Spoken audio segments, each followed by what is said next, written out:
আমি নবী জানি রে আবু বকর, আমি নবী জানি ওই বেলালের দাম আল্লাহর দরবারে কি পরিমাণ। আল্লাহু আকবার। ছিলেন তিনি গোলাম, সাহাবী হওয়ার পরই হয়ে গেলেন কত দামি। আল্লাহ নবী রহমতের নবী কয়ে যাও 10 দিরহাম লইয়া তিনি আসলেন, টাকা না টাকা বেশি নিয়ে আসছেন। আয়েশা উমাইয়াকে বলতেছেন, উমাইয়াকে বল বেলালকে বিক্রি করবি নি? উমাইয়াকে বিক্রি করে দিব। এটা আমার কোনো কথাই শোনে না, কোনো কাম করে না, শুধুমাত্র তোমার নবীর নাম লয় আর শুধু এক আল্লাহর নাম জপে, এর রাইকে কোনো লাভ নাই। জানে মেরে ফেললো, মনে হয় আল্লাহ নাম ছাড়বে না, দরকার নাই, দুই একটা পয়সা পাইলে আমি পাইলাম, নেও তুমি লে দাও। আবু বকর কয় দাম কত তুই ক? উমাইয়া কয় দেলাও 10 দিনার। আবু বকর কয় নে 10 দিনার নে। চাইছে কত? জোরে মাতো। আবু বকর দিছেন কত? আমরা বাজারও ঘাটো, একজনে যদি দাম কয় গরুটার দাম কত, কইব 40,000 নাহলে 70,000। যে দাম চায় এই দামি কোনো কেউ নেই, একটু দামাদামি করে না? হ্যাঁ, যে বেসন নেয় সেও বুঝে এই দামি নিত না, একটু বাড়ায় চায়। তো উমাইয়া একটু বুঝে শুনে একটু দাম বাড়ায় চাইছিল, একটু বাড়াই চাইছে, যতই চাই দেলাই নাই, দেরিতে আমার কোনো কাম হয় না। আবু বকর কই নে তোর 10 দিনার। উমাইয়া কই কিরে আবু বকর, তোরে চালাক মনে করতাম, আমি চাইছি 10 দিনার, তুই দিয়েও দিলে 10 দিনার। আরে তুই যদি 1 দিনারও কইতি তবু আমি বেলালকে দিয়া দিতাম, কারণ এই বেলালের দাম আমার কাছে 1 পয়সাও না। সিদ্দিক আকবর বলে উমাইয়া শুন, এ উমাইয়া শুন, রতনে রতন চিনে। এ যুবক আওয়াজ দাও না বেটা। এ উমাইয়া শুন, মানিকে মানিক চিনে, রতনে রতন চিনে। আমি আবু বকর বেলালকে চিনি, তুই কি বেঈমান বেলালকে চিনতে পারো নাই? আমি ঠকি নাই, তুই ঠকছো। আবু বকর কয় আমি ঠকি নাই, তুই ঠকছো। আজ যদি বেলালের দাম 10 দিনার না 100 দিনারও চাইতি, আমি আবু বকর 100 দিনার দিয়েও বেলালকে কিনে নিতাম। মুসলমানের আওয়াজ সুবহানাল্লাহ। এই বুঝো বুঝো, কে সেই বেলাল? একজন গোলাম, কোনো মূল্য ছিল না, রাখালি করতো ছাগল, হয়ে গেলেন নবীর সাহাবী। কেমন দামি হয়ে যেতেছে। আল্লাহু আকবার। আল্লাহ নবীর কাছে আনা মাত্রই নবী আল্লাহর পক্ষ থেকে আদেশ আছে, বন্ধু বেলাল আজ থেকে তোমার পার্সোনাল সেক্রেটারি, আজ থেকে বেলাল হলো তোমার পিএস।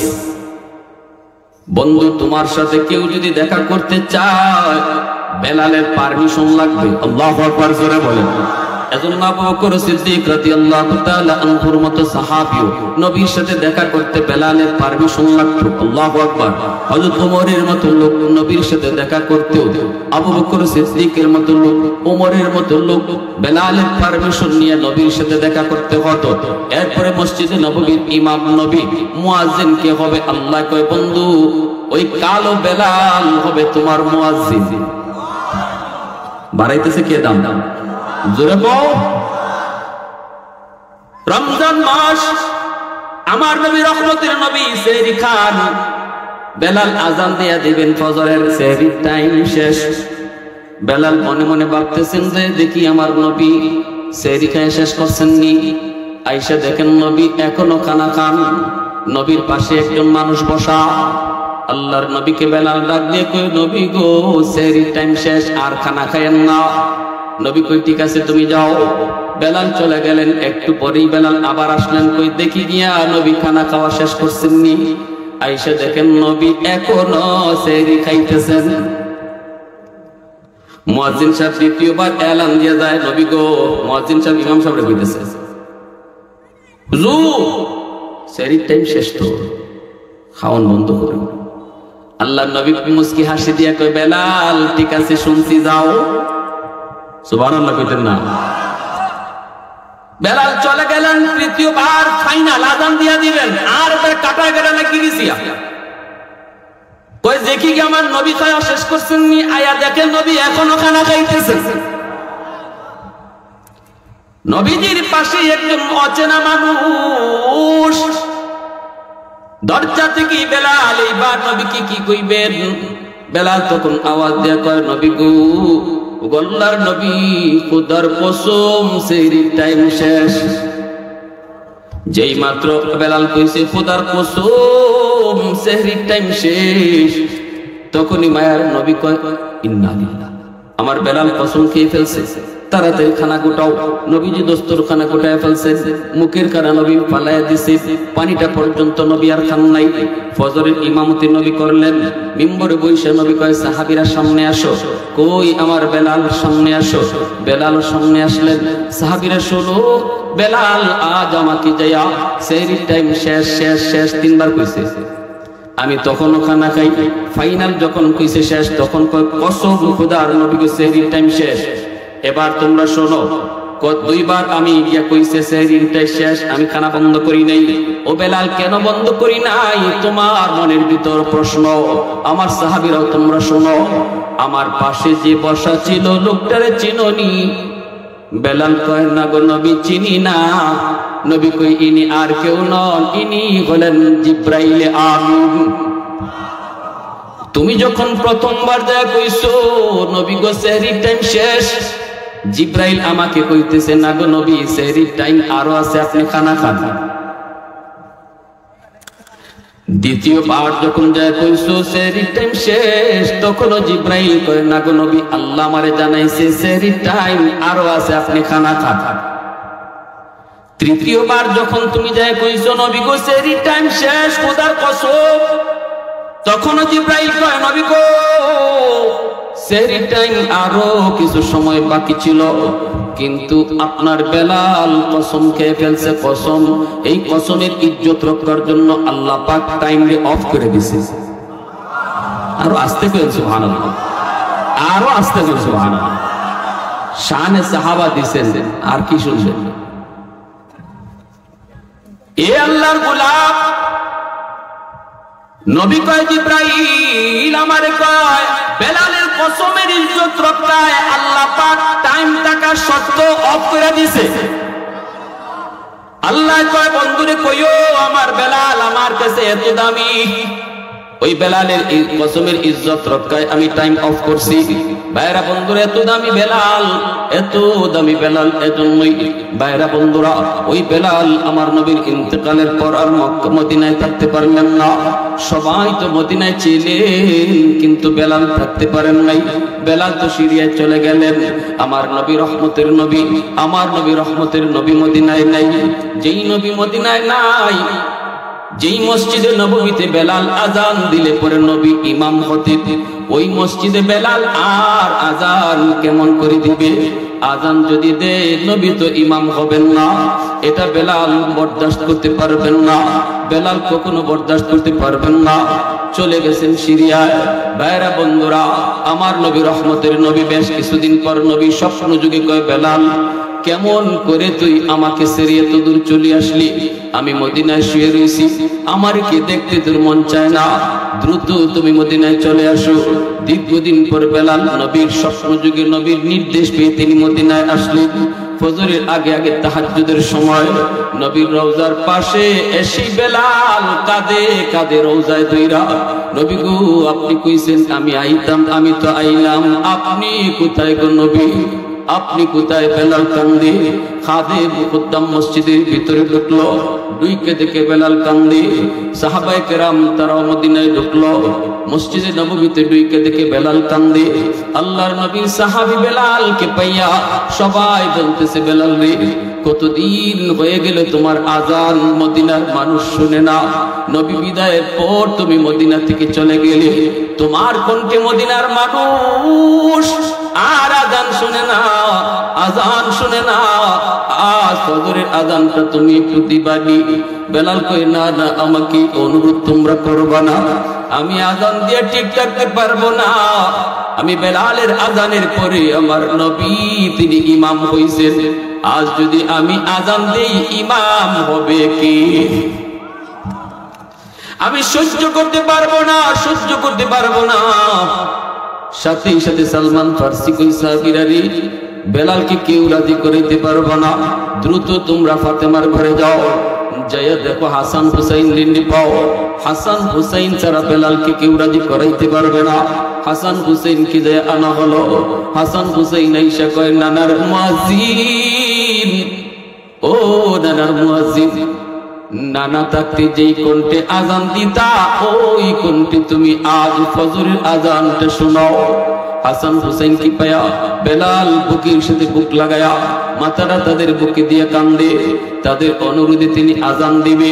যেই মাত্র আল্লাহু আকবার কইছে, আশহাদু আল্লা ইলাহা ইল্লাল্লাহ কইছে, মদিনার মানুষ, নারী নয় পুরুষ নয়, বড় নয় ছোট নয়, সবাই ঘর থেকে পাগলের মতো মসজিদের দিকে দৌড়াইতে লাগলো। বেলালের কণ্ঠের আজান সবাই মনে করছে বেলালের সাথে মনে হয় নবীও চলে আসছে। যেই বেলাল মানেই নবী, বেলাল মানেই নবী তার পাশে, কারণ বেলাল নবীর পার্সোনাল সেক্রেটারি। নবী কোথায় বেলালই জানে। আল্লাহু আকবার জোরে বলেন।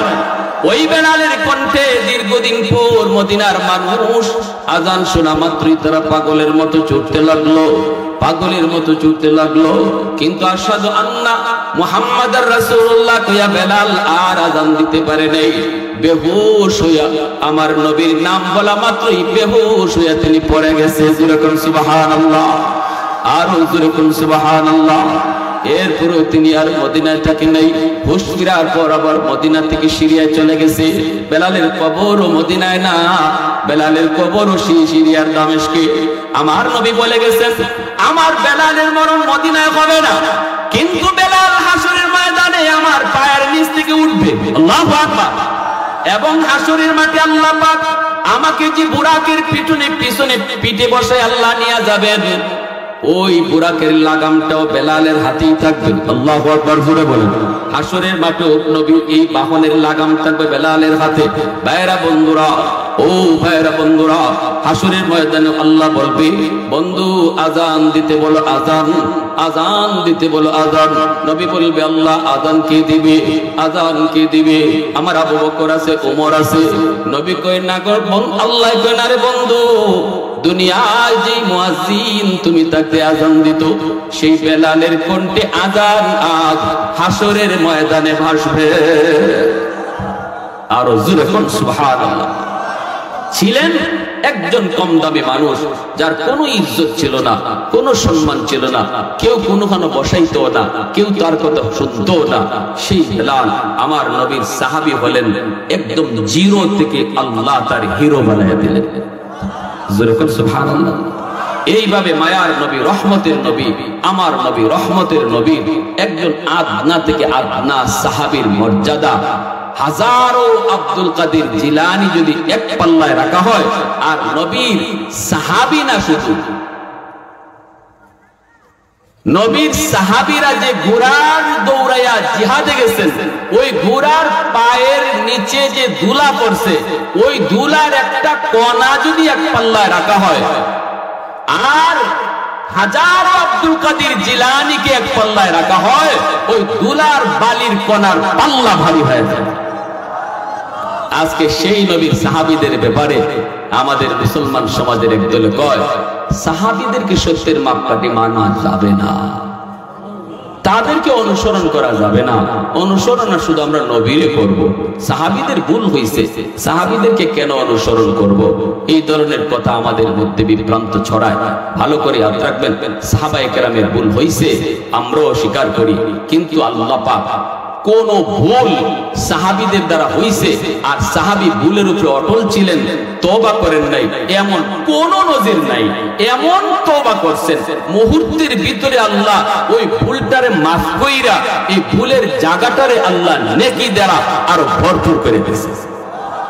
ইল্লা মান তাবা ওয়া আমানা ওয়া আমিলা আমালান সালিহা ফাউলাইকা ইউবাদদিলুল্লাহু সাইয়্যাতিহিম হাসানাত। আল্লাহ নিজে বলছে, তওবার মতো তওবা যে করে তার গুনাহ শুধু মাফ করি তা না, গুনার জায়গাটা আমি আল্লাহ নেকি দিয়া পাল্টায় দেই। ভাই গুনাহ মাফ করার পরে খালি জায়গা থেকে যাবে, হাসরের মাঠে মানুষে কইব কিরে তোর জায়গা খালি কেন দেখা যায়, মনে হয় এখানে গুনাহ ছিল, আল্লাহ দয়া করে মাফ করে দিছে। এতটুকু খুঁটা, এতটুকু শরম যেন তওবাকারীরে হাসরের মাঠে কেউ দিতে না পারে। এজন্য গুনাহ মোচন করার পর ওই গ্যাপটারে আল্লাহ গ্যাপ রাখে না, নেকি দ্বারা ভরপুর করে দেয়, যেন কোনো মানুষ তার আমলনামা দেখলে বুঝতেই না পারে সে জীবনে গুনাহ করছিল। আর আস্তে করে সুবহানাল্লাহ। التائب من الذنب كمن لا ذنب له او كما قال النبي عليه السلام। এজন্য রাসূল কয় তওবাকারীর তওবা আল্লাহ এমন ভাবে কবুল করে যেন সে গুনাহ করেই নেই, যেন সে গুনাহ করেই নেই। সাহাবায়ে কেরামের তওবাগুলি ছিল এমন। এজন্যই আল্লাহ বলছে আমার নবীর সাহাবীরা এরা যদিও ভুল হইছে আল্লাহ এমন ভাবে maaf করছে, কইরে আল্লাহ ঘোষণা দিয়ে দিছে আমি খালি maaf করছি না, আমি আল্লাহ এদের উপরে রাজি। সুবহানাল্লাহ যখন আমি আল্লাহ তাদের উপরে রাজি হয়ে গেছি, আমি তাদের উপরে খুশি, তারাও আমার উপরে খুশি। না না সাতটায় গ্রামের 10টা মসজিদের সাথে আজান ঠিক রাখবেন। আপনারা শুধু একা কোনো কাজ করবেন না, নইলে অন্যান্য মসজিদে সমস্যা হবে মুসল্লিদের। টাইম অ্যাকুরেট, গ্রামে অন্য মসজিদের সাথে সমানে সমানে আজান। লা ইলাহা ইল্লাল্লাহ জুড়ে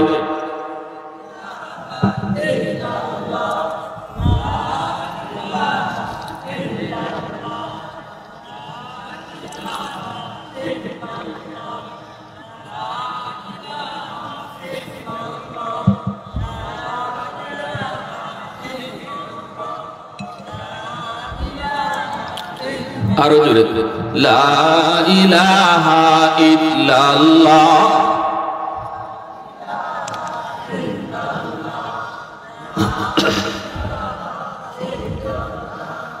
লা ইলাহা ইল্লাল্লাহ। লা ইলাহা ইল্লাল্লাহু মুহাম্মাদুর রাসূলুল্লাহ। জোরে সুরে বলি সাল্লাল্লাহু আলাইহি ওয়াসাল্লাম। এ ভাই মনোযোগ আছে আপনাদের? দুইজনে কইছে বাকি রাখো, বুঝি না কার কার আছে একটু হাত উঠে দেখান। আল্লাহ আল্লাহ তুমি কবুল করো, জোরে কোন আমিন, আরো জোরে বলেন আমিন।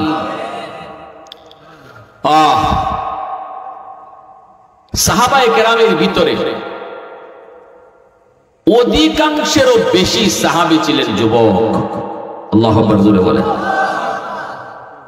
মায়ার নবী দয়ার নবী মদিনায় যখন দাওয়াতের কাজ শুরু করেন তখন নবীর বিরোধী যারা ছিল অধিকাংশই বৃদ্ধ, বয়স্ক, মুরব্বী, আর নবীর পক্ষে যারা ছিল বেশিরভাগই যুবক। বেশিরভাগই কি? এজন্য যুবকদেরকে নিয়ে আমরা বেশি কথা বলি। যুব সমাজ তারা একটা সমাজকে পরিবর্তন করে দিতে পারে। আল্লাহ নবী যুবকদেরকে নিয়ে একটা সংঘ তৈরি করেছিলেন, হিলফুল ফুজুল, ঠিক কিনা? একজন মানুষ মনে মনে কয়ে সাহাবীরা নবীর জন্য যত পাগলা ছিলেন, আমি যদি নবীর জমানায় থাকতাম আমিও এমন পাগলই হইতাম, এমন আশিকি হইতাম। কথা তো কওয়ান যায় সহজ, বাস্তবে ফললেন না বোঝা যায়, ঠিক না? কথা কওয়ান তো সহজ।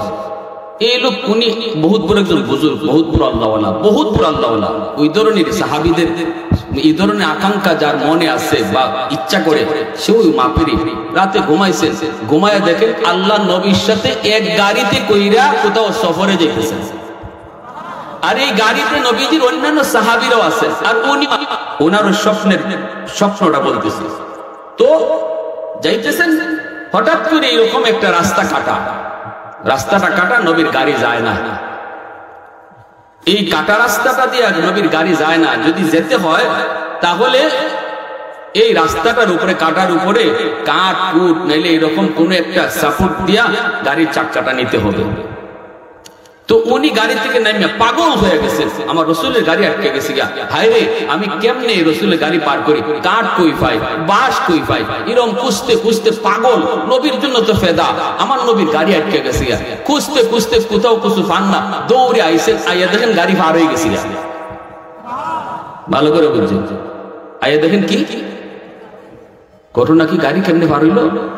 তখন সায়া দেখুন ওনার সাথে যে সাহাবীরা নবীর সাথে ছিলেন, ওই সাহাবায়ে কেরাম বাঁশ খুঁজেন নাই, ওরা একজনের উপরে আরেকজন শুয়ে গেছেন গা, আর শুইয়া নিজের পিঠের উফরিতে রাসূলের গাড়ি চালাই গেছে। কি বুঝলেন? হ্যাঁ, আমাদেরও মনের ভিতরে এরকম থাকতে পারে না যে আল্লাহ তো আমার রাসূলের যুগে ফাটাইতে পারতো, আমিও আবু বকর হইতাম। আল্লাহ যদি আমার রাসূলের যুগে পাঠাইতো আমিও উমরের মতো হইতাম। আল্লাহ ভালো করে বুঝে ওই রকমই একজনের ইচ্ছা ছিল, আর আল্লাহ স্বপ্নে দেখাইছে তোমারে যে কবুল করছি না, আর আবু বকরকে কবুল করছি, তুমি বাঁশ খুঁজবা আর আবু বকর ফিট দিয়ে দিয়ে। ঠিক কিনা জোরে কম? তুমি কাঠ খুঁজবা আর উমরে ফিট দিয়ে দিব।